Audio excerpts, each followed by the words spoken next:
Erokamano kuom kete Ramogi TV kaendi duol mochung' ne yiero pacho kaendi IEBC ogolo ywak margi ni yiero ma adundo e gwenge mamoko 8 ma ochan bagi higani nyalo gore e Luanda ponono ni migawo mar omenda orem miyogi $258 million mar timo ikruok.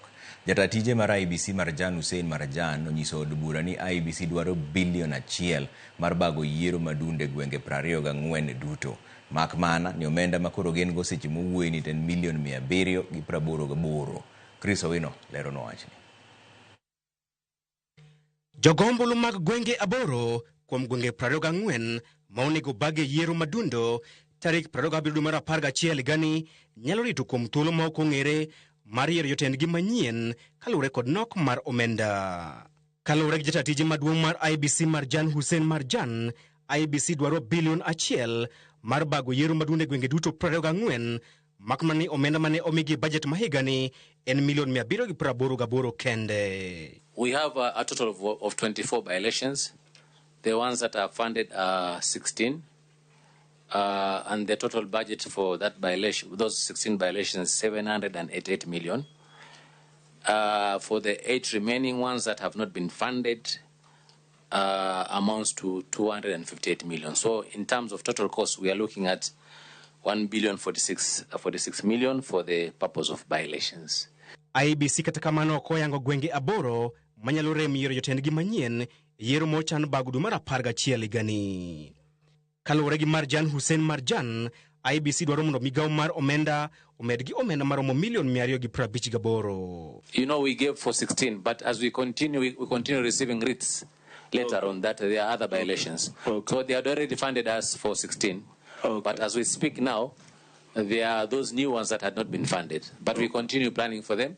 We are also working with the National Treasury to ensure that we get the funding as quickly as possible. And some of these by-elections, for example, Kabichai, that happened just shortly before we assumed office, and others, in order of priority, if you look at the first, the ones that happened, like Banisa. Eko machielo, duol mar IEBC dhi nyime kod timo ikrok malong'o ne yiero maduong' mabiro ka chenro mandiko jogombulu manyien dhi chakore ayanga tarik 29 dwe mar 9 higani. We have gazetted 29th of this month as the date on which we will launch the resumption of the continuous voter registration in all our offices across the constituencies. But also we have, as a commission, agreed to use Huduma centers to place our desks and registration officials in all the 57 Huduma centers across the country, just to expedite the process of continuous voter registration. Jakom IEBC Erastus Ethokon oyango ni gigeno ndiko jogombulu manyien maromo $6.3 motelo ne yiero maduong' mabiro. We are also piloting technology to see if we can simplify the processes of voter registration going forward.